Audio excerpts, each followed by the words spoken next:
A number of ordinary South Africans coming to the defense of President Cyril Ramaphosa. No matter who Ramaphosa is up against, whether it's someone from the east, the west, up, down, left, right, people coming to his defense, ordinary South Africans. It's worrying to say the least. Although Ramaphosa may be the leader of South Africa, which South Africa is really our connection to him, because we love our country, we value our country, and we want to see our country improving, becoming a safe and prosperous nation. He might be the leader of South Africa, but his actions in the current administration, as well as the past administrations, which he has also led or presided over, are indicating that South Africa is not a priority for him, that South Africa is not important for this President Ramaphosa. I recently did a video unpacking exactly what drives the ANC, what is at the root cause of all of their policies and so forth. I'm going to link that video down below. Go check it out to just get an understanding that we are not defending someone who would defend us given the opportunity.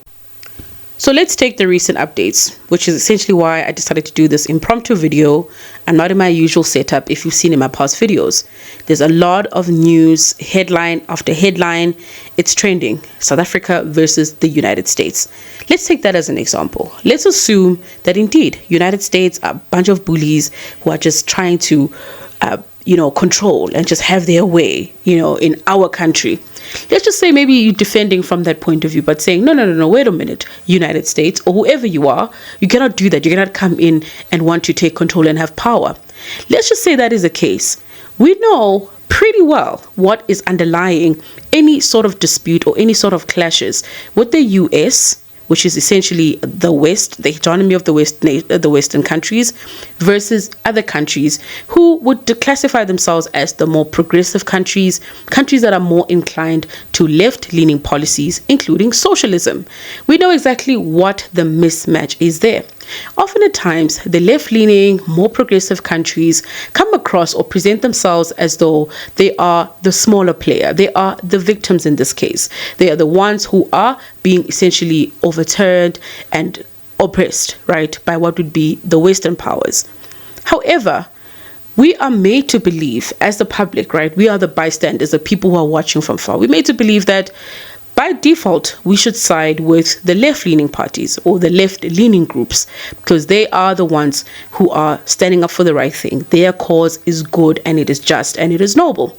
However, upon reflection on my own capacity, I realized that we only believe that because they tell us that their stance, their approach is good, it is noble, and it is just. Remember, left, right, west, east, what we have at the top in terms of the leadership and all of those, essentially they're all after the same thing. A lot of what happens at the top is a fight for territory, a fight for power, a fight for control. That is essentially what the disputes tend to become. And they're just fighting from different ends. But I have a strong feeling that if you just look closely, it is kind of all the same thing. Then you've got us, the everyday man, the ordinary people, right? Who are essentially part and parcel of this back and forth. And at times, we are the collateral damage. So again, we are made to believe they tell us that left progressive is good, it is noble, it is just. However, I want to beg the question, if you look at all of the allies which the African National Congress is so strong at and say, these countries are where we align ourselves with the most, just go back to past videos or do a quick research to understand who those nations are. BRICS is an example. Other left-leaning countries who implement strong socialism, communism, the ones who regard themselves as progressive states. Look at those countries. Where in the list of priorities for those particular countries would you find quality of life? Would you find consideration for the individual? Would you find prosperity? I'm not saying it does not exist entirely. But in the case of South Africa, one of the biggest problems that we are facing is loyalty. A lot of us might not know this, but we are loyal. We are loyal to, for instance, a particular group. We are associated, we are closely linked to them, and we just believe that if we stick to them, they will eventually correct themselves. Eventually, things will fall into place, and we too will also get to benefit from this system. However, if you look at history and you read and understand, just the play of left and right, the play of all of these countries. It's all written down. It's all well documented. Often when we are in the trajectory that we're moving into as South Africa, very rarely do things change. And if things do change, it starts with you and I. It is the people at the end of the day who hold the strongest amount of power against any leadership, against any movement. It is the people who hold the strongest power. Like I said, South Africa's biggest problem, especially for the everyday person, who it's essentially the one I'm talking to now, is that we are too loyal.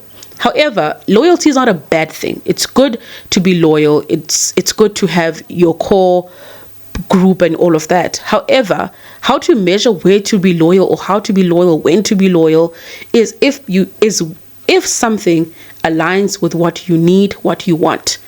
As the individual, think of yourself. What do you need the most? What do you want the most? For instance, in South Africa, as someone who's in South Africa, what are your biggest aspirations? What are you working towards? What are you praying for? Right? Your loyalty should be towards ideas, people, groups, societies, organizations who are most likely going to help you get there. Not loyalty to an idea. Because often at times, it's the idea that we get so obsessed with, neglecting the fact that the idea has dire consequences, especially on the everyday man.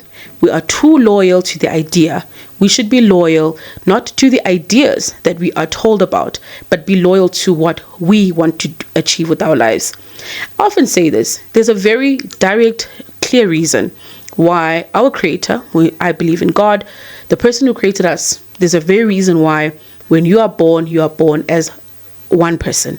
When you eventually, your time comes and you pass on as one person. We are individuals. We are created as individuals. We've got different talents, strengths, weaknesses. I'm short, other people are tall, and so it goes.